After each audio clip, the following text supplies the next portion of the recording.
तू चंडेल से हाथ मिला रहा था।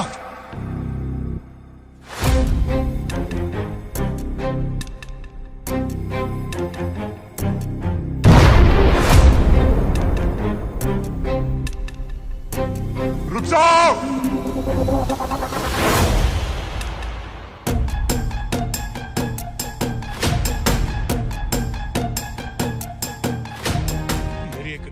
क्या है हृदय परिवर्तन की गाथा? कैसे बना ये युद्ध अशोक की जिंदगी का आखिरी युद्ध? क्या होगा इस युद्ध का अंजाम? क्या हो जाएगी सम्राट अशोक की मौत? हेलो दोस्तों, मैं नितिन आपका स्वागत करता हूं पॉलीग्रेड स्टूडियोज में। वीडियो स्टार्ट करने से पहले दोस्तों आपके लिए एक गुड न्यूज है। अगर आप भी सिनेमा की दुनिया से जुड़े रहना चाहते हैं और काम करना चाहते हैं तो डिस्क्रिप्शन बॉक्स में दिए हुए जॉब लिंक पर क्लिक करें और इस अपॉर्चुनिटी का भरपूर फायदा उठाएं। लास्ट वीडियो में हमने देखा दोनों राज्यों में युद्ध छिड़ा हुआ है और दोनों ही राज्यों की सेना आमने सामने खड़ी है और युद्ध के लिए तैयार है। एक और अशोक की विशाल सेना जिसमें अश्व सेना, गज सेना, पैदल सेना सभी शामिल हैं। वहीं दूसरी तरफ कलिंग की सेना जो अपने पूरे जोश और लगन के साथ अपने राज्य को बचाने के लिए लड़ रही थी। एक सेना अपने विस्तार के लिए लड़ रही है तो दूसरी सेना अपने अस्तित्व को बचाए रखने के लिए। ये युद्ध का पहला दिन था। आसमान में बादल एकदम साफ है, नीचे रेगिस्तान की जमीन थी जो मानो खून से सींचे जाने के लिए तैयार हो रही थी। एक आदमी वहां पर तेज आवाज में युद्ध के नियमों को बोलता है। युद्ध समाप्ति के पश्चात छल कपट छोड़कर सभी लोग प्रेम का व्यवहार करेंगे। युद्ध में सेवक का काम करने वालों का कोई अस्त्र नहीं उठाएगा। रथी से, हाथी वाले से और पैदल पैदल से ही युद्ध करेगा। भय से भागते हुए या शरण में आए हुए लोगों पर अस्त्र शस्त्र से प्रहार नहीं किया जाएगा। एक वीर के साथ एक वीर ही युद्ध करेगा। यदि ये नियम सभी को मंजूर है तो ये युद्ध अब आरंभ होता है। दोनों तरफ से सेनापति नियमों को मानने की हामी भरते हैं। एक जोर का बिगुल बजता है और दोनों तरफ की सेना एक जोर की गर्जना करती है। सेनापति उन्हें आक्रमण करने का आदेश देते हैं। दोनों सेना अपने अपने हाथियों के साथ एक दूसरे की तरफ आगे बढ़ती है। महाराजा अशोक और कलिंग के राजा अभी भी अपने स्थान पर खड़े थे। महाराजा अशोक कलिंग के राजा से बोलते हैं, हे कलिंग नरेश, तुम्हें ये पहले से ज्ञात है कि तुम्हारी छोटी सी सेना मेरी विशालकाय सेना के सामने कुछ दिनों में ही घुटने टेक देगी, परंतु तुमने ये जानते हुए भी अपने साहस और क्षत्रिय धर्म का पालन करते हुए मेरे इस युद्ध प्रस्ताव को स्वीकार किया। इस बात से ये ज्ञात हो जाता है कि तुम कितने स्वाभिमानी और वीर हो।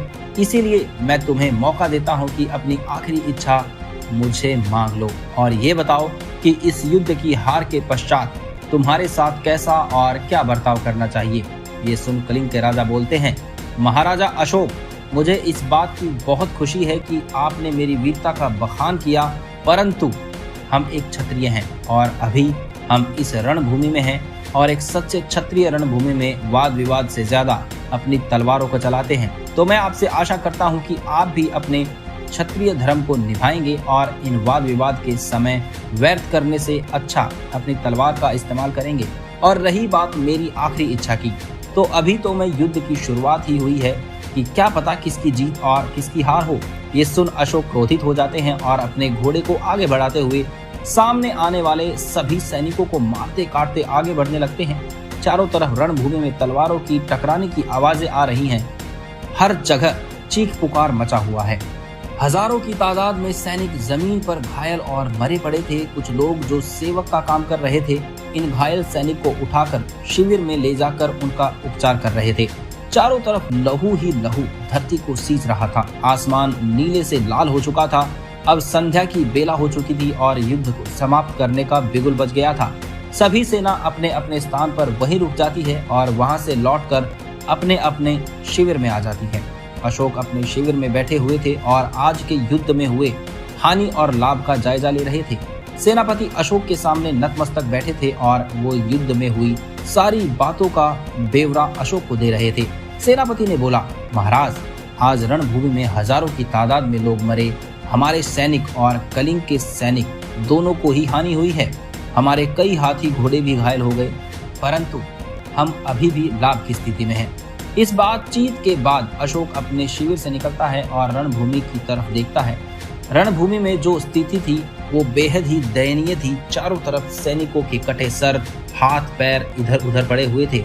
जमीन का रंग लाल हो चुका था। ये सिर्फ एक दिन में हुए युद्ध का नतीजा था जो अशोक के अंतर मन पर कटार चला रहा था। ये पहली बार नहीं था कि अशोक ने ये स्थिति देखी हो। वो एक राजा था जिसने पूरे भारतवर्ष को युद्ध कर करके ही एक किया था, परंतु आज के इस अवसर में कुछ तो अलग सी बात थी जो अशोक को अंदर ही अंदर खाई जा रही थी। अशोक अपने शिविर में फिर चला जाता है और अगले दिन के युद्ध के लिए विश्राम करता है। अगले दिन फिर से दोनों सेना आमने सामने होती हैं। युद्ध को शुरू करने का बिगुल बजता है। एक बार फिर से वही दृश्य सामने आ जाता है। आज अशोक और कलिंग के राजा के बीच युद्ध होता है। अशोक और कलिंग के राजा आपस में तलवार से युद्ध करते नजर आते हैं। दोनों अपने पूरे जोश के साथ युद्ध करते हैं। युद्ध करते करते अशोक कलिंग के राजा को उसके रथ से गिरा देता है और फिर अशोक भी अपने घोड़े से उतर जाता है। दोनों युद्ध करते हैं। कलिंग ने राजा अशोक के एक हाथ पर वार करके उसे घायल कर दिया। अशोक अपने एक हाथ से लड़े जा रहा था। अशोक ने कलिंग के राजा की तलवार उसके हाथों से गिरा दी, लेकिन उसके बाद अशोक कुछ भी कर पाता उससे पहले ही युद्ध समाप्ति का बिगुल बज जाता है। दोनों आपस में लड़ते लड़ते इतना खो जाते हैं कि उन्हें पता ही नहीं चलता कि कब शाम हो गई। युद्ध के बाद रणभूमि की जो दशा थी उससे ऐसा प्रतीत हो रहा था कि जैसे किसी ने मानो विभत्स रस का राग छेड़ दिया हो। खून और मांस की वजह से पूरी भूमि लाल कीचड़ से सन चुकी थी। आसमान में गिद्ध मानव शरीर को नोच खाने के लिए मंडरा रहे थे। आसपास की नदियों की धारा नीले की बजाय अब लाल हो चुकी थी। अब ये साफ था कि युद्ध अशोक ही जीतने वाला है, परंतु अशोक के दिल में ना अब वो जोश बचा था और ना ही जीत की लालसा, परंतु वो अपने क्षत्रिय धर्म का पालन करने के लिए विवश था। उसने इस युद्ध की शुरुआत कर दी थी और अब वो इससे पीछे नहीं हट सकता था। अगले दिन फिर अशोक ने युद्ध की शुरुआत की और आज के युद्ध में अशोक ने कलिंग के सेनापति को मार गिराया और इस युद्ध को समाप्त करना था, तो अब कलिंग के राजा को खत्म करना था। एक बार फिर दोनों में युद्ध छिड़ा और दोनों ने भीषण युद्ध किया और आखिरकार अशोक ने कलिंग के राजा को मार गिराया। ये युद्ध समाप्त हो गया, परंतु इस वजह से ना अशोक के हृदय में कोई खुशी उत्पन्न हुई और ना ही कोई संतुष्टि की भावना थी। अशोक को जब युद्ध के मैदान में देखा तो वहां सिर्फ घोड़े, हाथियों और सैनिकों की लाशें पड़ी हुई थी। जगह जगह खून बिखरा हुआ था। अनाथ बच्चे रो रहे थे। घायल लोग दर्द के मारे जमीन पर लुढ़क रहे थे। उनकी आंखों के सामने सारा कलिंग नष्ट हो गया था। इतने रक्तपान देखकर अशोक का हृदय शोक से भर गया। अशोक ने महसूस किया कि वो इस युद्ध के कारण हुए विनाश के लिए पूरी तरह जिम्मेदार था। अशोक पछतावे से भरा था, इसीलिए उसने अब और युद्ध न करने और बौद्ध धर्म अपनाने का निश्चय किया।